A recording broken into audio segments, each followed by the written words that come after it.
आज हम पढ़ेंगे क्लास 12th का केमिस्ट्री का रसायन विज्ञान का चैप्टर नंबर 1 विलियन। विलियन को इंग्लिश में कहते हैं सॉल्यूशन। तो दिमाग में पहला सवाल आता है कि ये विलियन कहते किसे हैं। तो विलियन कहते हैं दो या दो से अधिक, दो या दो से अधिक पदार्थों का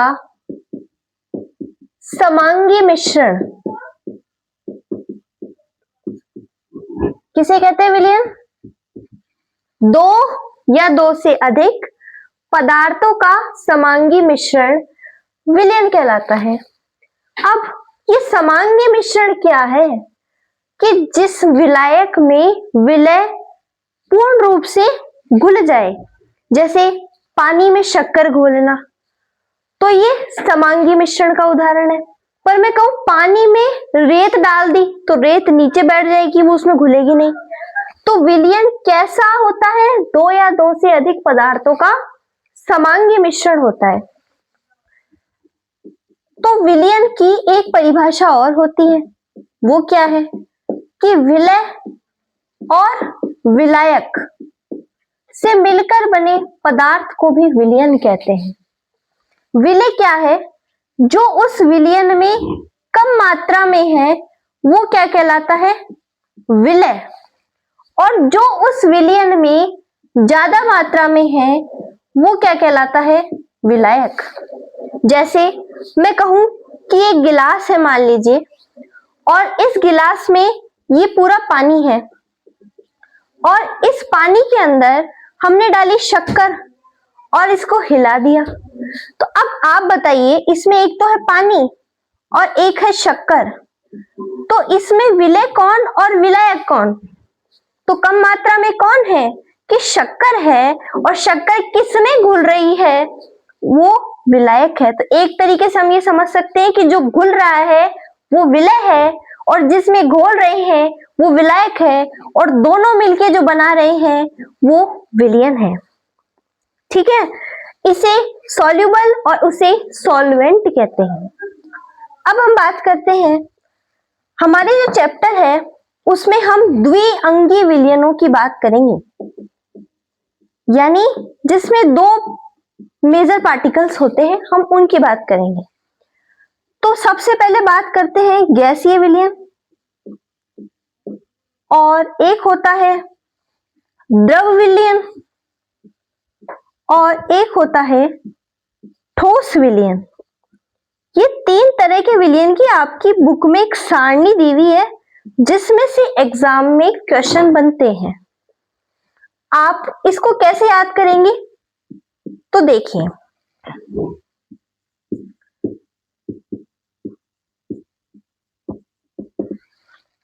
गैसीय विलियन, अब इसमें विलायक कौन होगा कि साहब जो ज्यादा मात्रा में? तो गैसीय विलियन में जो विलायक होंगे वो क्या होंगे कि साहब गैस, गैस और गैस है। ठीक है ना? तो सबसे पहले हम बात करते हैं कि अगर विलय गैस है, यानी विलय गैस विलायक गैस, तो इसका क्या उदाहरण है? तो जैसे N2 और O2, हमारे वायुमंडल में N2 और O2 होती है। तो आपसे एग्जाम में पूछ लिया जाए कि गैस और गैस, यानी गैसीय विलयन में गैस और गैस का उदाहरण दीजिए, तो ये हो गया N2 और O2। अब गैस के अंदर अगर ठोस है और गैस के अंदर द्रव है, तो गैस के अंदर ठोस, आपकी बुक में क्या लिखा हुआ है? कपूर और N2। क्या लिखा हुआ है? कपूर और N2 का विलयन। ठीक है ना? सामान्य भाषा में समझे तो आपने धुआं देखा होगा, काला काला सा दिखाई देता है, चारों तरफ धुआं धुआं। तो वो क्या है कि वायुमंडल में जो गैस है उसके अंदर जो ठोस कण है, तो ये गैस ठोस का उदाहरण क्या हो गया? धुआं हो गया।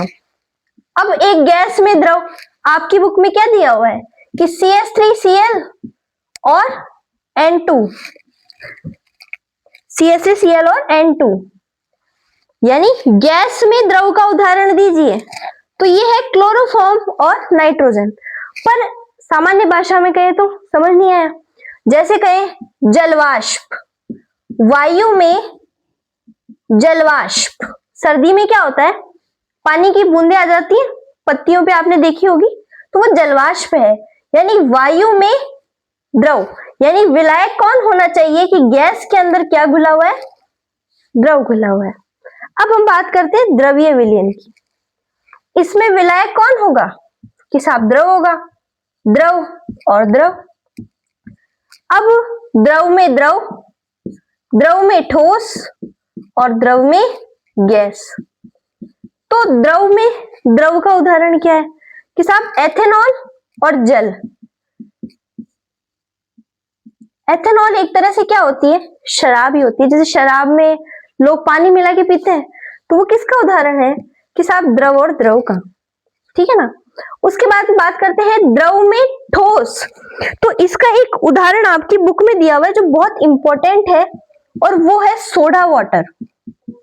एग्जाम में पूछा जाता है, सोडा वाटर द्रव विलायक है, उसमें मतलब द्रव विलयन का उदाहरण है वो, और द्रव ठोस है वो, यानी गैस वायुमंडल में रहती है और उस बोतल के अंदर CO2 भरी जाती है। उसके बाद में बात करते हैं द्रव में गैस का उदाहरण क्या है। तो द्रव में गैस का उदाहरण क्या लेंगे कि साहब चीनी पानी, चीनी का पानी, जैसे पानी में चीनी घोल दिया, तो द्रव में गैस, ये मैंने ऊपर नीचे लिख दिया। द्रव में गैस का उदाहरण है सोडा वाटर, और पानी में चीनी का घुलना क्या है, वो है द्रव में ठोस। उसके बाद में ठोस विलयन की बात करें तो इसमें तीनों क्या होंगे, ये ठोस, ये ठोस और ये ठोस। तो पहला ले लिया ठोस, दूसरा ले लिया द्रव और तीसरा ले लिया गैस। ठोस में ठोस का उदाहरण क्या है कि जैसे सोना, सोना और तांबा, इन दोनों का विलयन। ठोस के अंदर द्रव क्या है कि साहब Hg का Na के साथ अमलगम। तो इसके अंदर विलायक कौन है कि सोडियम तो विलायक है और Hg विलय है। अमलगम क्या होता है, जब भी मरकरी किसी धातु के साथ संयोग करके जो उत्पाद बनाएगा उसे हम मिश्र धातु कहते हैं, और मिश्र धातु को ही अमलगम कहा जाता है, ठीक है। उसके बाद में बात करते हैं ठोस में गैस का उदाहरण। तो तीन तत्व है, एक है प्लेटिनियम, एक है पैलेडियम और एक निकल। इस पे H2 का अधिशोषण, ये बहुत इंपॉर्टेंट है ये वाला, और साथ में ये वाला, ये दो, और ये द्रव वाला, ये आपसे एग्जाम में ज्यादातर पूछे जाते हैं, ठीक है ना। अब यहां समझनी है अधिशोषण क्या होता है। देखिए अवशोषण का मतलब कि कोई भी पदार्थ अपने अंदर पूरी तरीके से अवशोषित कर ले, यानी उसके अंदर वो चीज समा जाए। जैसे आप जब नहा के आते हैं तो आप तौलिए से शरीर पूछते हैं, तो आपका जो तौलिया है वो क्या हो जाता है, गीला हो जाता है। क्यों, क्योंकि उसके अंदर जल चला गया। पर आप देखेंगे कि जब भी सर्दी के टाइम क्या होता है, शीशे के बाहर क्या हो जाती है, धुंध छा जाती है, यानी भाप आ जाती है। तो वो कांच के अंदर तो नहीं आती, वो कांच के बाहरी तरफ रहती है, गाड़ी के कांच की तरफ। तो वो किसका उदाहरण है, वो अधिशोषण का उदाहरण है। तो अधिशोषण में हम क्या कह सकते हैं कि इसमें पदार्थ केवल सतह पर ही जमा हो जाते हैं, बाहरी सतह पर चिपक जाते हैं, अंदर तक नहीं जाते हैं, ठीक है ना। अब हम सांद्रता के बारे में पढ़ते हैं। सांद्रता, इसको इंग्लिश में कहते हैं कंसंट्रेशन, ठीक है ना। सांद्रता क्या होती है कि विलायक में घुले विलय की अधिकतम मात्रा, विलायक में घुले विलय की अधिकतम मात्रा क्या कहलाती है कि सांद्रता कहलाती है, ठीक है ना। कोई भी विलायक है उसमें जितना भी घुला हुआ विलयन है उसकी अधिकतम मात्रा क्या कहलाती है, सांद्रता कहलाती है, ठीक है ना। अब बात करते हैं तनुता। जब हम प्रैक्टिकल करते हैं ना तो एक शब्द मिलता है डाइल्यूट, वहां पे शॉर्ट फॉर्म में लिखा हुआ रहता है डाइल, जिसे हम पढ़ते हैं दिल, और एग्जामिनर पूछता है कि ये क्या है तो हम पढ़ते हैं दिल। ये दिल नहीं है, ये डाइल्यूट है, यानी विल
तो ऊपर भी द्रव्यमान, नीचे भी द्रव्यमान, तो आयतन प्रतिशत में क्या होगा?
अब हम मोल अंश के दो इंपॉर्टेंट क्वेश्चन करते हैं। ये तो मोस्ट इंपॉर्टेंट क्वेश्चन है। क्या कह रहा है क्वेश्चन कि आपको एक रिएक्शन दी हुई है, आपको इन दोनों के मोल अंश भी दिए हुए हैं और आपको SO2 के मोल अंश बताने हैं। मैंने भी एक बात बताई थी कि सभी मोल अंशों का योग कितने के बराबर होता है? 1 के बराबर होता है। इसका मतलब X SO2, X का मतलब मोल अंश, O2 प्लस SO3 किसके बराबर है? 1 के बराबर है। अब हमें तो किसका निकालना है? इस SO2 का निकालना है। तो इसको आप ऐसे कैसे रखोगे? ठीक है, और O2 का और SO3 का क्रमशः कह रहा है, यानी क्रम से, यानी जो SO3 पहले है उसका पहले और O2 बाद में है तो उसका बाद में। तो O2 का कितना है बताइए? 0.3 और SO3 का कितना दिया हुआ है? 0.4। और ये 1 के बराबर है। ठीक है, तो अब ये दोनों जाएंगे उधर, इसकी टोटल कितनी हो गई? 0.7। तो ये कितना आया? 0.3। तो ये इसका आंसर है। अब बच्चे इसको देखते ही घबरा जाते हैं कि ये क्या क्वेश्चन आ गया। ये बड़ा आसान क्वेश्चन है। अब हम बात करते हैं इस क्वेश्चन की। इसमें भी आपको मोल अंश बताने। आप देखेंगे एक तो आपको H2O दिख रहा है और एक आपको एथिल अल्कोहल दिख रहा है, ठीक है ना, और ये सब ग्राम में दिख रहे हैं। पहले मोल अंश थे, अब ग्राम में है, यानी पहले मोल निकाल लेना पड़ेगा और फिर मोल अंश निकालना पड़ेगा। इसका मतलब कि साहब H2O कि हम सबसे पहले क्या निकाल रहे हैं? हम मोल निकाल रहे हैं। मोल कैसे निकलते हैं? कि भार बटेवे में अणु भार। ये अभी थोड़ी देर पहले बात करी थी कि क्या होते हैं। अब सुनिए, ये जो दिया हुआ है ये क्या है? भार है। क्या है? भार है। और अणु भार इस H2O का आपको निकालना पड़ेगा। अब H2O का अणु भार हम कैसे निकालें? तो आपको बस इसका द्रव्यमान लिखना है। जैसे कि हाइड्रोजन 1 नंबर पे आता है, इसका द्रव्यमान कितना है? कि साहब 1 है। कितने हैं हाइड्रोजन? 2 है। तो किससे मल्टीप्लाई करेंगे? 2 से करेंगे। ऑक्सीजन कितने नंबर पे आता है? 8 नंबर पे आता है, यानी एक तरीके से डबल ही हो जाता है उसका द्रव्यमान। तो इसका कितना होगा? 16। और 16 और 2 18। तो अणुभार कितना आया? 18। अब बताइए इसके मोल कितने आ गए? 2 आ गए। मोल को हम N से रिप्रेजेंट कर देते हैं, ठीक है ना। इसके बाद में सेम ऐसे ही हमको एथिल अल्कोहल का निकालना है, तो पहले उसका भी निकाल लेते हैं। तो C2H5OH, इसे क्या कहते हैं? Ethyl alcohol. इसके निकाल रहे हैं हम मोल। वही फॉर्मूला भार बटे अणुभार। अब भार कितना दिया हुआ है? 46 दिया हुआ है। अणुभार तो देखो अणुभार क्या होगा? कार्बन 6 नंबर पे आता है, ठीक है ना, तो उसका डबल करो तो ये हो जाएगा 12। और हाइड्रोजन का द्रव्यमान 1 होता है, तो 1 और 5 से मल्टीप्लाई कर दो। ऑक्सीजन 16, हाइड्रोजन 1, इनकी टोटल करिए कितना आएगा? तो इनकी टोटल करने पे 46 ही आएगा। आप करके देख लेना। तो यहाँ पे कितना आ जाएगा? 1 आ जाएगा।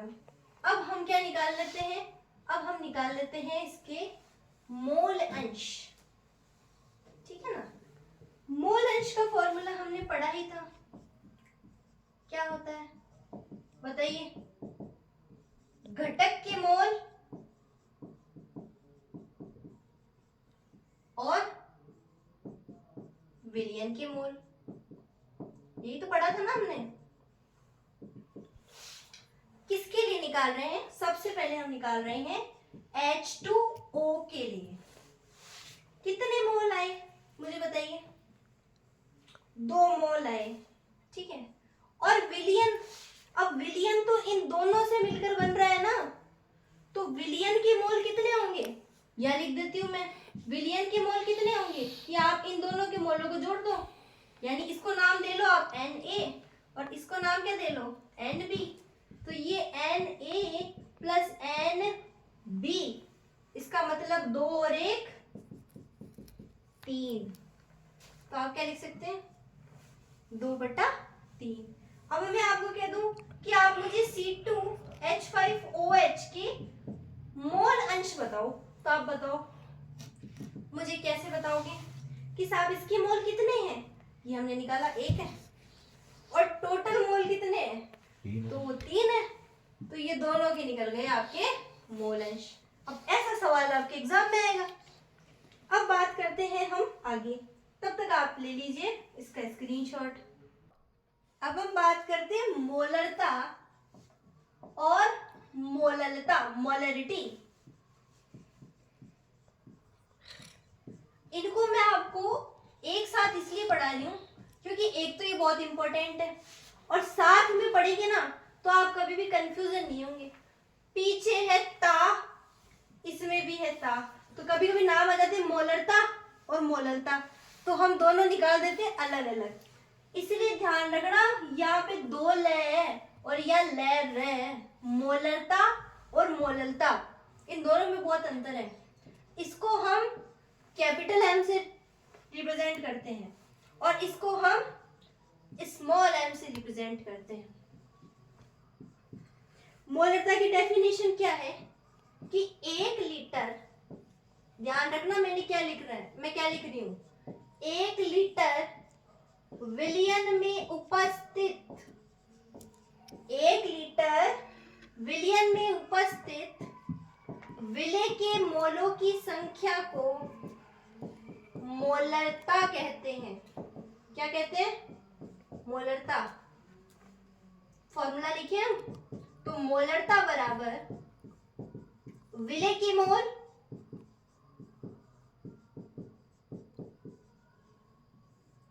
और ये है विलियन का आयतन, वो भी किसमें, लीटर में। तो 1 लीटर विलियन में उपस्थित विलेय के मोलों की संख्या को आप क्या कहते हैं, मोलरता। अब बात करते हैं मोललता, यानी 1 किलोग्राम विलायक में उपस्थित विलेय के मोलों की संख्या, ठीक है ना। फॉर्मूला लिखूं मैं अगर आपके सामने, मोललता विलेय के मोलों की संख्या और बटेवे में विलायक का द्रव्यमान, ऊपर विलियन है नीचे विलायक है, ठीक है ना, इसमें गलती नहीं करनी है। तो मोलरता पूछे तो 1 लीटर विलियन में उपस्थित विलेय के मोलों की संख्या, और मोललता पूछे तो 1 किलोग्राम विलायक में उपस्थित विलेय के मोलों की संख्या क्या कहलाती है, मोललता, ठीक है ना। इसका मात्रक आप क्या लिखेंगे कि मोल है ऊपर तो मोल ही लिखेंगे आप, मोल को ऐसे रिप्रेजेंट करते हैं, और नीचे लीटर, इसको पढ़ते क्या है, मोल प्रति लीटर, इसको क्या पढ़ते हैं, प्रति। तो मोल प्रति लीटर किसका मात्रक है, मोलरता, और मोलरता का मात्रक हम क्या कहेंगे, मोल प्रति किलोग्राम, ये विलायक में है। अब इससे रिलेटेड हम कुछ क्वेश्चंस करते हैं, आप इसका स्क्रीनशॉट ले लीजिए। अब ये 2 क्वेश्चन है, पहले क्वेश्चन में पूछ रहा है मोलरता बताओ, और दूसरे क्वेश्चन में भी क्या निकालनी है आपको, मोलरता निकालनी है। देखो ठीक है ना, ये दोनों क्वेश्चन किसके, मोलरता के, ठीक है। मोलरता का फॉर्मूला क्या है पहले तो मेरे को आप ये बताओ। विलय के मोलों की संख्या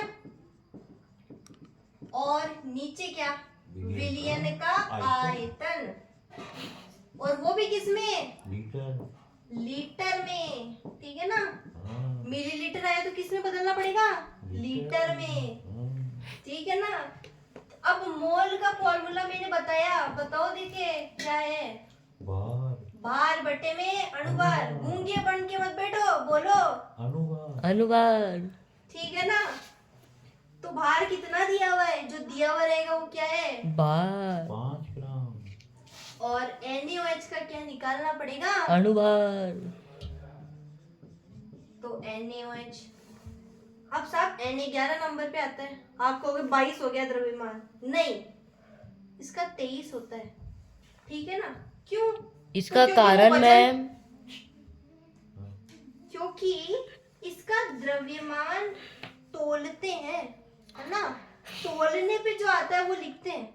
अधिकतर सबका डबल होता रहता है, इसलिए हम डबल कर देते हैं, पर इसका कितना होता है, 23 होता है।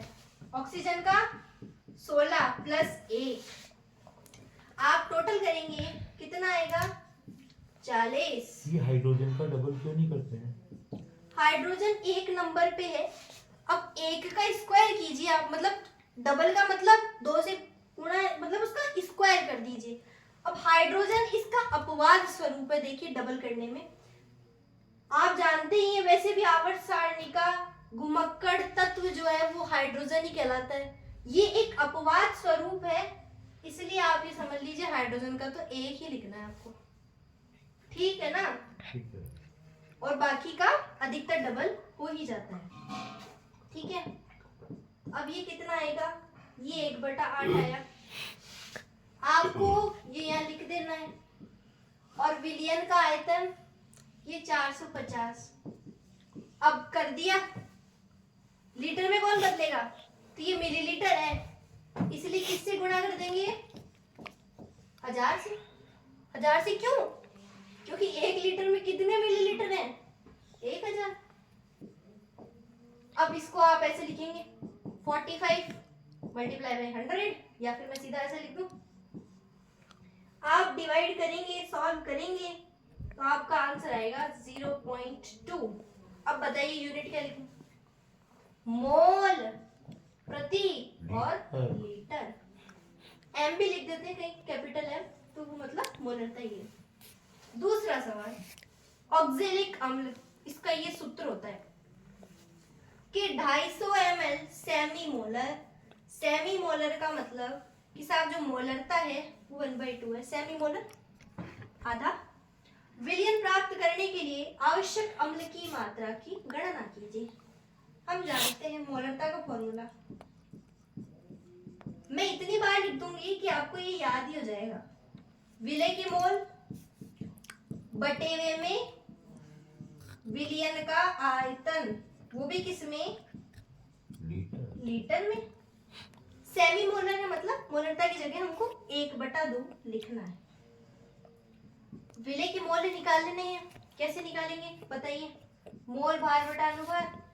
भार कितना है कि साहब अणुभार है ना 126 है, आपको ये दिया, अणुभार हम निकाल लेंगे इससे 126 है, और भार जो है वही हमको ज्ञात करना है।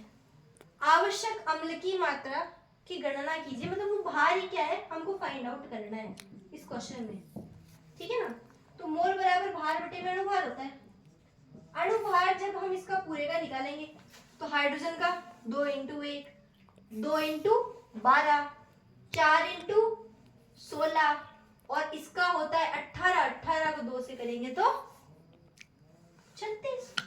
तो फिर आप निकाल लेंगे तो ये आ जाएगा कि भार बटे हुए में क्या, आप निकालेंगे तो ये 126 आएगा। इतना काम आपको भी करना पड़ेगा। ठीक है ना, ये मैं ऐसे कैसे लिख दूंगी, ये भार और ये बटे हुए में 126, और बटे हुए में आयतन बताइए कितना दिया हुआ है, 250 ml मिलीलीटर।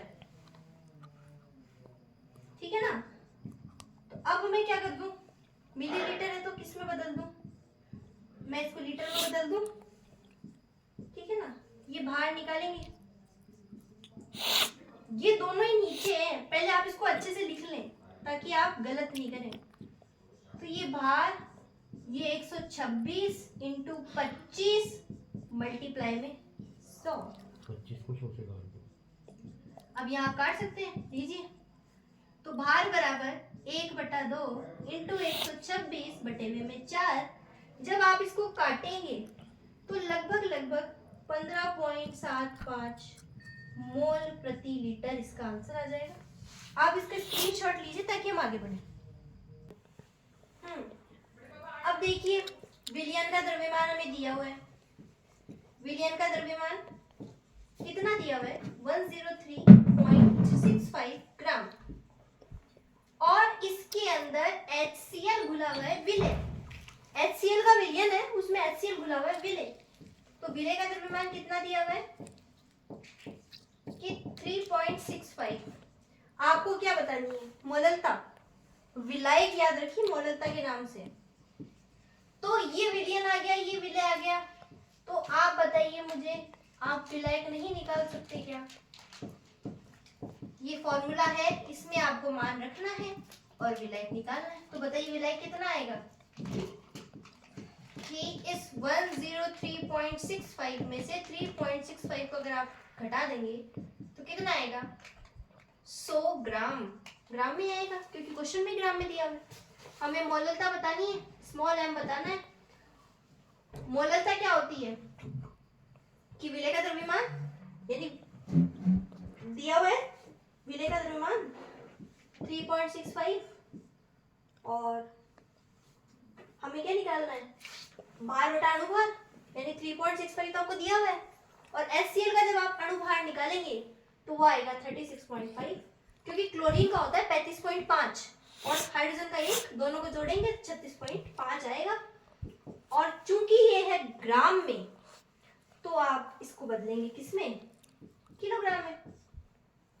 इसको आप काटेंगे तो आपका आंसर आ जाएगा 1 मोल प्रति किलो, है ना भाई? पॉइंट हटाएंगे, काटेंगे तो ये आएगा।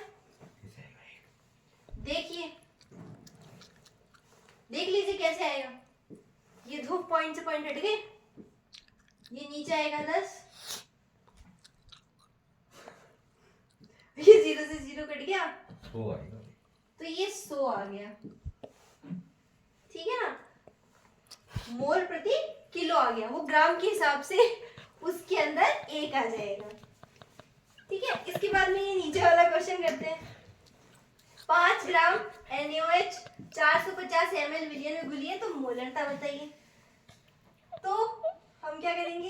ये विलेय का द्रव्यमान दिया हुआ है, ये हो गया 5 ग्राम, और ये NaOH, ठीक है ना? अगर हम यहीं पे मोल निकाल लें, भार बटा अनुपात यानी 5, और इसका निकालेंगे तो 40 आएगा, जो हमने क्वेश्चन में किया भी था। तो ये 1/8 आया। अब हमें क्या बताना है? मोलरता बतानी है।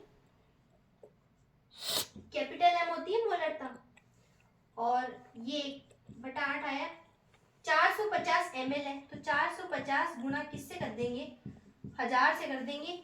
आप इसको काटेंगे तो जैसे इसके जो मोल आएंगे ना यहाँ से, वो कितने आ जाएंगे? वो 0.278 समथिंग आ जाएंगे। और मैं यहाँ पे मोल प्रति लीटर भी लिख सकती हूँ, कैपिटल M भी लिख सकती हूँ, ठीक है। आप इसका स्क्रीनशॉट लीजिए, आगे बढ़ते हैं। अब हम बात करते हैं ठोसों की विलयता को प्रभावित करने वाले कारक, ठीक है ना? क्या पढ़ रहे हैं? ठोसों की विलयता को प्रभावित करने वाले कारक, फैक्टर्स, ठीक है ना? तो सबसे पहले पता होना चाहिए, दिमाग में सवाल आया कि ये क्या होता है? विलयता, इसे अंग्रेजी में कहते हैं सॉल्युबिलिटी। किसे कहते हैं? कि 100 ग्राम विलयन में उपस्थित विलेय की अधिकतम मात्रा, यानी सांद्रता और विलयता एक ही बात होती, ठीक है ना? तो 100 ग्राम विलयन में उपस्थित विलेय की जो मात्रा घुली हुई है वो विलयता है।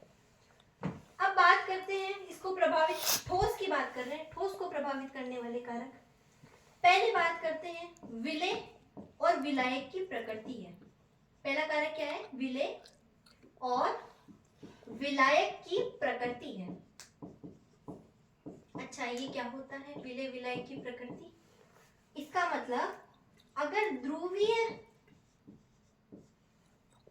जो विलायक है, उस ध्रुवीय विलायक के अंदर अगर ध्रुवीय विलेय घुलता है और अध्रुवीय विलायक में अध्रुवीय विलेय घुलता है। ध्रुवीय अध्रुवीय का मतलब कि जैसे जो जल है वो ध्रुवीय है, यानी उसमें द्विध्रुव आघूर्ण का गुण आ जाता है, तो वो ध्रुवीय और अध्रुवीय का निर्धारण करता है। तो आप ध्रुवीय से क्या समझ सकते हैं? जैसे कि जल, और अध्रुवीय से आप क्या समझ सकते हैं? जैसे कि बेंजीन, है ना, जैसे कि अल्कोहल, ये सब इसके उदाहरण। अगर ध्रुवीय विलायक में ध्रुवीय विलय घुल रहा है तो विलेयता बढ़ जाती है। अगर अध्रुवीय विलायक में अध्रुवीय विलय घुल रहा है तो भी विलेयता बढ़ जाती है। पर अगर ध्रुवीय विलायक में अध्रुवीय विलय घुल जाए तो विलेयता घट जाती है। आपसे अगर एक नंबर में पूछ ले तो आपको बताना है। मैं पूछ लूं, बताओ, अध्रुवीय विलायक में ध्रुवीय विलय को घोलेंगे तो विलेयता पे क्या प्रभाव पड़ेगा? तो आपका जवाब आना चाहिए कम होगी। ठीक है ना। दूसरा फैक्टर क्या होता है? जैसे मैं आपको ध्रुवीय विलायक में ध्रुवीय विलय का उदाहरण दूं तो पानी में शक्कर, और अध्रुवीय का उदाहरण दूं तो नैप्थलीन, बेंजीन में विलय। नैप्थलीन का मतलब कपूर। जैसे मैं अगर आपको लिखूं कि पानी में शक्कर, है ना, पानी में शक्कर, तो ये किसका उदाहरण है कि साहब इसमें ध्रुवीय विलय पानी है, ध्रुवीय विलय शक्कर है। क्योंकि विलय ये शक्कर क्यों है? क्योंकि पानी में घुल रहा है, इसलिए ध्रुवीय विलय है। और अगर मैं अध्रुवीय विलय की बात करूं तो जैसे कि नैप्थलीन, नैप्थलीन हम कपूर को कहते हैं, ठीक है ना, आपको ध्यान रखना है। नैप्थलीन बेंजीन में मान लीजिए जैसे घुल रहा है, तो बेंजीन एक अध्रुवीय है, तो ये इस तरीके से इनकी विलेयता बढ़ेगी। पर अगर मैं पानी में इस नैप्थलीन को घोलूंगी तो विलेयता घटेगी। इस बेंजीन में अगर शक्कर घोलूंगी तो विलेयता घटेगी, घुलेंगी ही नहीं वो। कि विलेयता है क्या? कि विलायक में विलय घुले, वही तो विलेयता है। और दूसरा इसका जो कारक है वो होता है ताप का प्रभाव। दूसरा क्या फैक्टर होता है? ताप का प्रभाव। ठीक है ना, ताप का प्रभाव। ताप क्या इफेक्ट डालता है?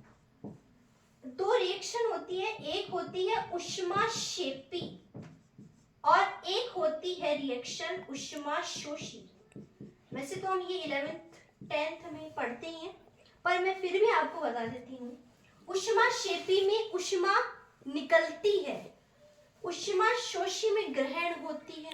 कि याद ही नहीं होता कि क्या क्षेपी है क्या शोषी है। तो ध्यान रखो, शोषी का मतलब ग्रहण करना, क्षेपी का मतलब निकालना। तो ताप, अगर ऊष्माक्षेपी अभिक्रिया में आप ताप को बढ़ाएंगे तो बताइए विलेयता का मान घट जाता है। क्यों घट जाता है? क्योंकि ऊष्माक्षेपी में तो एनर्जी निकल गई। ऊष्माक्षेपी में क्या होता है? ऊर्जा बाहर निकल जाती है। ऊर्जा बाहर निकल जाती है तो ला-शातेलिए के नियम के अनुसार फिर ताप को घटाना पड़ता है। और ताप को घटाने के लिए क्या करेंगे? तो जब ताप घटेगा तो फिर विलेयता जो हो जाती है वो घट जाती है। ऊष्माशोषी में क्या होता है कि जब आप ताप बढ़ाएंगे तो ये तो ऊष्मा को ग्रहण कर रहा है, और ग्रहण कर रहा है तो मान लीजिए कमरा ले लीजिए आप। अब इस कमरे में अगर ताप बढ़ रहा है, ऊष्मा अगर अंदर जा रही है, कमरे की ऊष्मा अगर कम हो रही है तो फिर विलेयता क्या हो जाती है? बढ़ जाती है। इसमें अगर बहुत सारे लोग हैं तो हम देखते हैं बहुत ज्यादा गर्मी हो जाती है। अगर कुछ लोग बाहर निकल जाएंगे, इसका मतलब वो जो ह्यूमिडिटी हो रही है, जो गर्मी हो रही है, वो कम हो जाएगी। सेम वैसे ही आप इसको समझ सकते हैं कि ऊष्माशोषी में अगर आप ताप बढ़ाएंगे तो विलेयता बढ़ जाएगी। क्यों बढ़ जाएगी? क्योंकि इसमें ऊष्मा निकलती है, यानी ताप बढ़ जाता है और ऊष्माशोषी में ग्रहण कर ली जाती है। ठीक है ना। तीसरा, अब हम इसी के बाद में अब हम गैस की द्रव में विलेयता की बात करेंगे। अगर आपको ये समझ में आ जाएगा तो आप वो आसानी से समझ सकते हैं। देखिए, गैस की द्रव में विलेयता को प्रभावित करने वाले कारक के बारे में बात करते हैं। प्रभावित करने वाले कारक, ठीक है ना। सबसे पहला कारक है अवशोषण गुणांक। ये क्या होता है? तो आप मेरी बात सुनिए। 1 मिलीलीटर आयतन द्वारा अवशोषित गैस का जो आयतन है ना, 1 मिलीलीटर आयतन में जो जितनी भी गैस अवशोषित होगी वो उसका अवशोषण गुणांक कहलाता है। अगर अवशोषण गुणांक बढ़ता है तो विलेयता क्या होगी बताइए? बढ़ेगी, क्योंकि अवशोषण गुणांक ही किसका है कि भैया साहब विलयन में वो गैस घुल रही है तो विलेयता तो बढ़ेगी ना। और अवशोषण गुणांक अगर घटेगा तो बताइए विलेयता क्या होगी? घट जाएगी। दूसरा, अगर इसी में ही हम ताप के प्रभाव की बात करें, है ना, तो वही बात ऊष्माक्षेपी और ऊष्माशोषी, ये दो बातें आती हैं इसमें भी। अगर आपसे पूछ लिया जाए कि हाइड्रोजन व हीलियम की विलेयता अगर हम ऊष्माक्षेपी अभिक्रिया में हाइड्रोजन और हीलियम में ताप बढ़ाएंगे, मतलब हाइड्रोजन और हीलियम के लिए अगर ताप बढ़ाएंगे तो बताइए इसकी विलेयता क्या हो जाएगी? ऊष्माक्षेपी में घट जाएगी।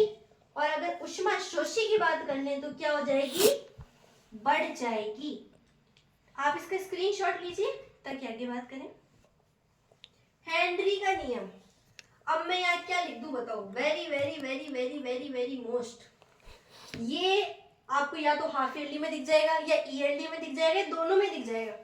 कहेगा कथन लिखिए साहब, तो आप समझिए क्या है कि निश्चित ताप पर द्रव में घुली गैस का मोल अंश, किसी भी द्रव में आप गैस घोलेंगे उसका जो मोल अंश है वो उस गैस के आंशिक दाब के समानुपाती होता है। समानुपाती का मतलब समझते हैं कि अगर ये बढ़ रहा है तो ये भी बढ़ेगा, अगर ये घट रहा है तो ये भी घटेगा। समानुपाती का मतलब ये होता है जो इसमें हो रहा है वो उसमें भी होगा। ठीक है ना। तो आप क्या लिखेंगे कि निश्चित ताप पर द्रव में घुली गैस का मोल अंश उसके आंशिक दाब के समानुपाती होता है। तो जब समानुपाती का निशान आप हटाएंगे तो KHX, आपको हमेशा ध्यान रखना है कि जो ये KH नियतांक है ये हमेशा X के पास में ही आता है। ठीक है ना। कभी भी आपने P के पास लिख दिया तो आपका आंसर ही गलत हो जाएगा। तो KH क्या है? KH हेनरी का नियतांक है। हेनरी का नियतांक क्यों? क्योंकि हेनरी ने दिया इसलिए हेनरी का नियतांक है। ये किस पर डिपेंड करता है? ये आप जो गैस लेंगे ना उसकी प्रकृति पर निर्भर करता है। किस पर निर्भर करता है? गैस की प्रकृति। अब मैं आपको कुछ पॉइंट बताती हूँ, ठीक है ना। अगर आप ताप बढ़ाएंगे, ठीक है, तो KH भी बढ़ेगा। अगर आप ताप बढ़ाएंगे तो KH भी बढ़ता है, ठीक है ना। और जो विलेयता है वो घट जाती है। ये बात ध्यान रखनी है। अगर एग्जाम में 1 नंबर में पूछ लिया जाए कि बताइए ताप बढ़ रहा है, KH भी बढ़ रहा है, तो विलेयता क्या होगी? विलेयता घट जाएगी। अब इससे रिलेटेड में एक इतना अच्छा क्वेश्चन आपको बताती हूँ जो शायद कॉम्पिटिटिव एग्जाम तक आपकी हेल्प करेगा। जलीय स्पीशीज आप सवाल को देखते रहिए, सुनते रहिए। जलीय स्पीशीज के लिए ठंडे जल में रहना गर्म जल में रहने की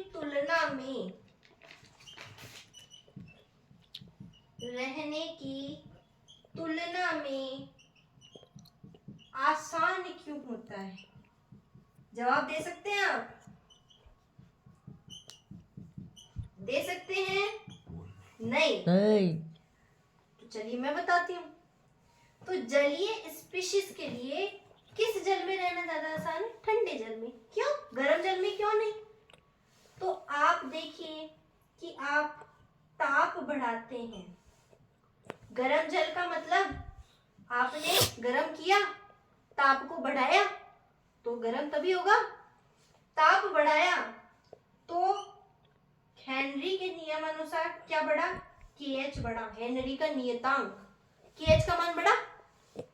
तो KH का मान बढ़ा, इसका मतलब विलीयता क्या हो जाती है? घट जाती है। यानी पानी में क्या घुली हुई रहती है? O2। और उस O2 का प्रयोग जलीय जीव श्वसन के लिए करते हैं। इसलिए आप ताप बढ़ाएंगे, KH बढ़ेगा तो O2 की जल में विलीयता घट जाएगी। इसलिए जलीय स्पीशीज के लिए ठंडे जल में रहना गर्म जल की तुलना में आसान होता है।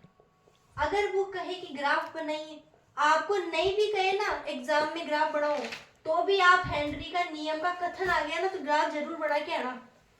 देखिए कितना आसान ग्राफ है कि आपको P और X के अंदर ग्राफ बनाना है। मतलब जो डेफिनेशन में आपने दो चीज लिखी, एक मूल अंश और एक आंशिक दाब, तो ग्राफ भी इनमें बनाना है। समानुपाती का मतलब ये बढ़ रहा है तो ये बढ़ रहा है, ये बढ़ रहा है तो ये बढ़ रहा है, तो ये लाइन यूं जाएगी। तो यही हेनरी के नियम का ग्राफ है। ये बिल्कुल सीधी रेखा है, देख लीजिए ना। आपको यूं बिल्कुल सीधी रेखा बनानी, स्केल से बनानी है। अब हम बात करते हैं, आप इसका स्क्रीनशॉट लीजिए। अब है ना आपके पीछे की तरफ बुक में क्वेश्चन है, वो हेनरी के नियम का पुराना कथन है। हेनरी के नियम का क्या है? पुराना कथन है वो। आप सोच रहे हैं कि ये लिख के आए कि वो लिख के आए, तो एग्जाम में कथन पूछे तो वही लिख के आना है, पर वो क्वेश्चन कैसे सॉल्व होगा? वो इस पुराने कथन से सॉल्व होगा। तो हेनरी भाई साहब ने सबसे पहले नियम दिया था, तो उन्होंने कहा था कि जो आप द्रव में गैस को घोलेंगे तो जो वो गैस की मात्रा है ना, वो किसके समानुपाती होगी? वो उसकी होगी आंशिक दाब के। ये हेनरी भाई साहब ने कहा था। और गैस की मात्रा, इसका मतलब उसका एक तरह से द्रव्यमान हो गया, हमने उसे m से लिख दिया और आंशिक दाब को p से लिख दिया। तो p बराबर KHP। KH का मतलब आप जानते ही हेनरी नियता। अब इससे रिलेटेड वो क्वेश्चन कौन सा है? तो वो क्वेश्चन देखिए आप कि 6.56 इंटू 10 की पावर -3 एथेन युक्त, एथेन का युक्त मतलब उसमें एथेन है, युक्त संतृप्त, संतृप्त का मतलब जिसमें आप विलय और नहीं घोल सकते, अधिकतम घुला हुआ ही है वो। तो संतृप्त विलयन में एथेन का आंशिक दाब आपको दिया हुआ है कितना? 1 बार। इसको रिप्रेजेंट करते हैं बार से, है ना। इस KH का मात्रक बार, ATM, ये दोनों होते हैं, आप ध्यान रखिएगा।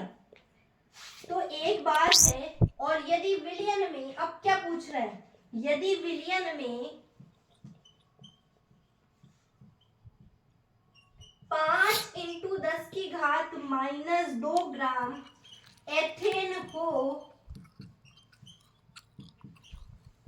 आंशिक दाब बताओ। किसका आंशिक दाब पूछ रहा है आपसे? आपसे पूछ रहा है कि जब विलयन में ये वाला एथेन इतना ग्राम है, तब आंशिक दाब बताओ। अब बताओ इसमें एम है, अब आप वो वाला नियम लगाओगे मोल अंश वाला, तो वो कैसे लगेगा? ये सवाल इससे सॉल्व होगा। देखो कितना आसान सवाल है, भी आप खुद कहोगे। हमने क्या पढ़ लिया कि भैया m बराबर KH P है, ठीक है ना। तो KH बराबर हम क्या लिख सकते हैं, m अपॉन में P लिख सकते हैं। सबसे पहले तो हमको इसमें देखो ना तो KH पता, ठीक है ना इसका, और ना हमको इसका P पता, तो फिर हम ऊपर वाली चीज को काम में लेंगे KH निकालने के लिए, ठीक है ना। तो m कितना है कि साहब 6 m का मान है 5 × 10⁻⁻2 है इसके लिए, तो इसको हम बाद में यूज करेंगे। तो ये 6.56 × 10⁻³ ग्राम एथेन वगैरह दी हुई है, ये ग्राम में है ना, ये आप ध्यान रखना। और नीचे P हमको बताया हुआ है कि 1 बार है, ठीक है, मैंने 1 लिख दिया। तो बताइए KH का मान कितना आ गया, 6.56 × 10⁻³ मैंने बता दिया, ये बार या फिर ATM में हम रिप्रेजेंट करते हैं इसको, है ना। आप लिख लीजिएगा कि बार या फिर ATM, एटमॉस्फेरिक, है ना। बार भी होता है, एक ATM में 1.01 10⁵ या ऐसे कुछ होती है बार, ठीक है ना। उसके बाद में हम अब इसके लिए निकालना है, तो कैसे निकालेंगे, यही फॉर्मूला आप वापस लगाएंगे, ठीक है। अब आपको क्या निकालना है, आपसे क्या पूछा है, आंशिक दाब पूछा है, तो P बराबर m अपॉन KH, m 5 × 10⁻² है और KH का मान कितना है, ये आपने निकाल लिया है 6.56 × 10⁻³ आपने पॉइंट हटाया, आप काटेंगे तो 7.62 आएगा, है ना बार। तो ये क्वेश्चन ऐसे सॉल्व होगा, आप स्क्रीनशॉट ले लीजिए। हेनरी के नियम के उपयोग अनुप्रयोग पे जरूर क्वेश्चन बनता है, आपसे 2 नंबर में, आपसे 1 नंबर में, आपसे 1.5 नंबर में सवाल पूछ सकता है। पहला कि शीतल पेय या फिर आप जो कोल्ड ड्रिंक्स पीते हैं, है ना, कोल्ड ड्रिंक्स, है ना, शीतल पेय कोल्ड ड्रिंक्स, इनकी बोतलों को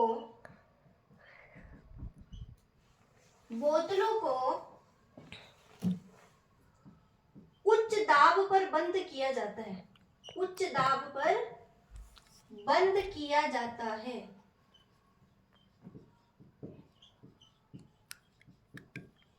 एग्जाम में पूछेगा क्यों। देखो इतना अच्छा सवाल लिखा और पीछे लिख दिया क्यों। तो आपने देखा होगा जब भी आप कोल्ड ड्रिंक खाते हैं ना, जैसे ये मान लीजिए बोतल है कोल्ड ड्रिंक की, आप जैसे इसका ढक्कन खोलते हैं तो वो आपको दिखेगा कि बुलबुले से यूं ऊपर आ जाते हैं। कभी कभी तो जब आप उसको हिला देते हैं ना, तो वो यूं ढक्कन खोलने में बाहर ही निकल जाती है। आपने बहुत बार देखा होगा, नहीं देखा तो गर्मी के सीजन में देखिएगा, ठीक है ना। शीतल पेय का मतलब जैसे सोडा वाटर हो गया, उसकी बोतलों को देखेंगे ना तो यूं एक आता है खोलने का, उससे खोलते हैं।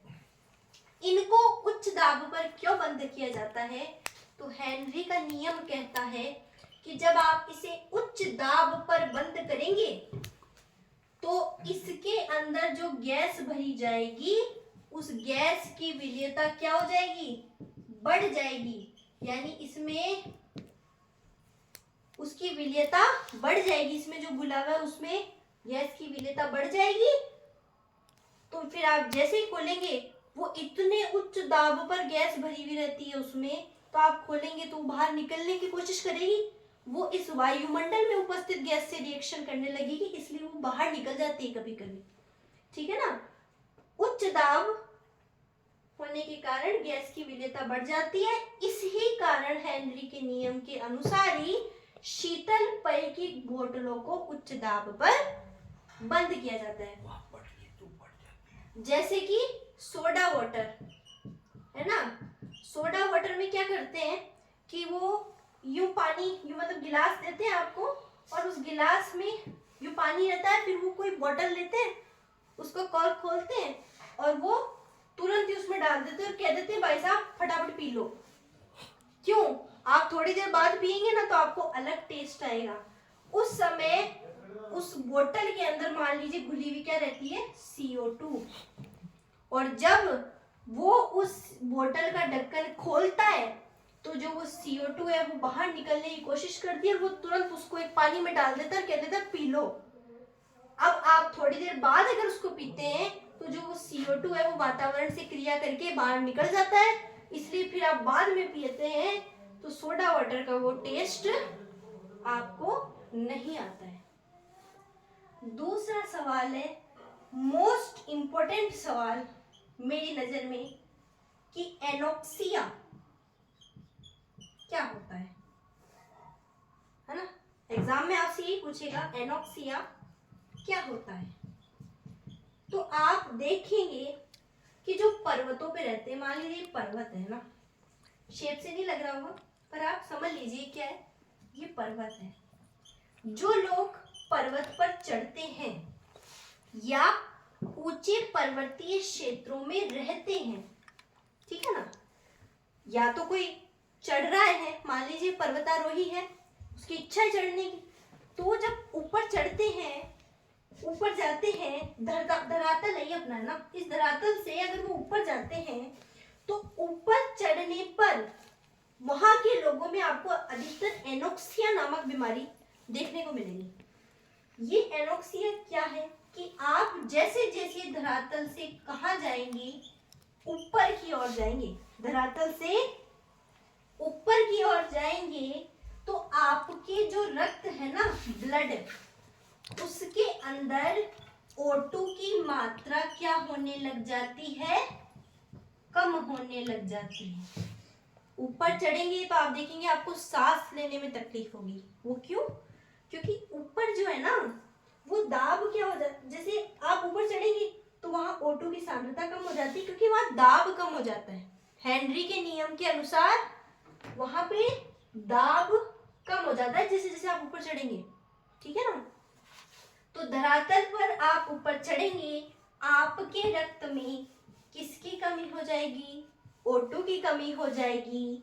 और O2 की कमी हो जाएगी तो अब बताइए हमारे शरीर में ऑक्सीजन ही कम मात्रा में जाएगी तो क्या हम सोच पाएंगे, है सोच समझ पाएंगे क्या? हम नहीं समझ पाएंगे क्योंकि जब तक ऑक्सीजन ही तो हमारे शरीर में सब काम करती है।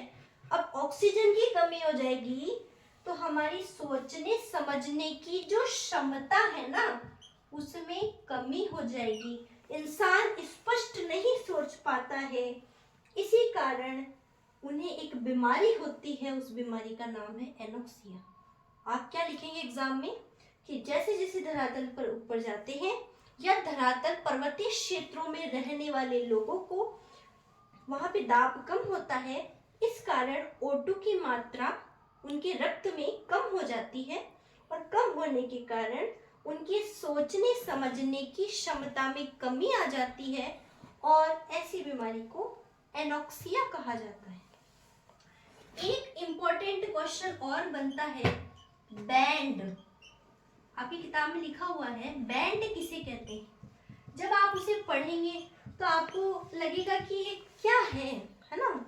तो आप इसको अच्छे से समझने के लिए इधर देखिए, आपने देखा होगा गोताखोर, ये क्या होता है कि साहब तैरने वाला। मान लीजिए क्या है, ये कोई स्विमिंग पूल ले लीजिए या कोई समुद्र ले लीजिए, आपकी जो इच्छा है वो आप सोचिए, ठीक है ना।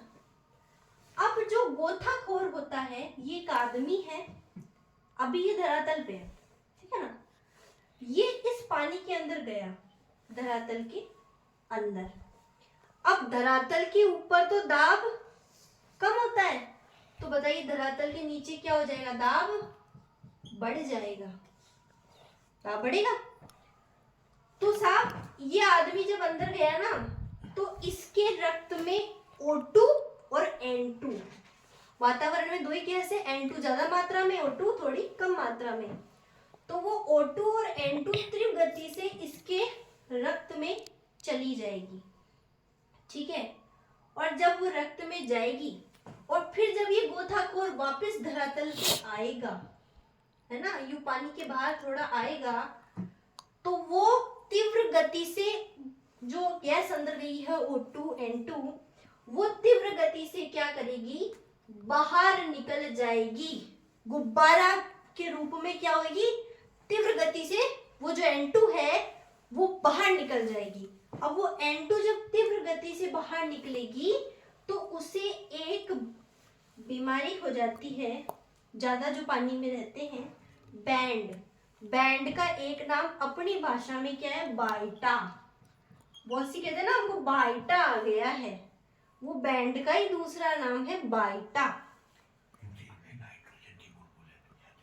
इनमें क्या बन जाते हैं, इनके रक्त में नाइट्रोजन के बुलबुले बन जाते हैं और वो बुलबुले तीव्र गति से बाहर निकल जाते हैं, तो बैंड नामक बीमारी होती है।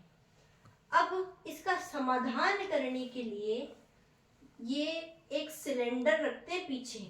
आप देखेंगे कि बहुत सारे ना पानी में जाते हैं, एक सिलेंडर रखा हुआ रहता है पीछे की तरफ, है ना।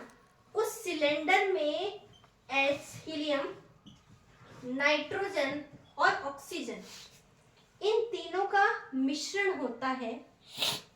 और जब उस सिलेंडर में ये भरता है और पानी में जाता है तो इस हीलियम, ये हीलियम पता है क्या करता है, ये अपनी, मान लीजिए रक्त है, ये अपनी दीवारें हैं मान लीजिए अंदर की, और इन पे क्या करता है, अब ये N2 बुलबुलों के रूप में तो ये हो रहा है, और ये हीलियम क्या करता है, ये हीलियम इधर दीवारों पर चिपक जाता है और ये N2 के बाहर निकलने के रास्ते के प्रवाह को सरल बना देता है। अब ये यहाँ चिपक गया तो ये बुलबुले आराम से बाहर निकल जाते हैं। इसलिए जो गोताखोर है वो सिलेंडर में हीलियम, नाइट्रोजन और ऑक्सीजन का मिश्रण रखते हैं, और इसमें जो O2 है वो 32.1% सिलेंडर में, इनका अनुपात बता दी मैं आपको। N2 जो है वो 56.2% और हीलियम जो है वो 11.7% इसमें भरी हुई होती है ना। तो आई होप आपको समझ में आया होगा ये चैप्टर। इसका अगला पार्ट हम कल करेंगे। आज के लिए इतना ही।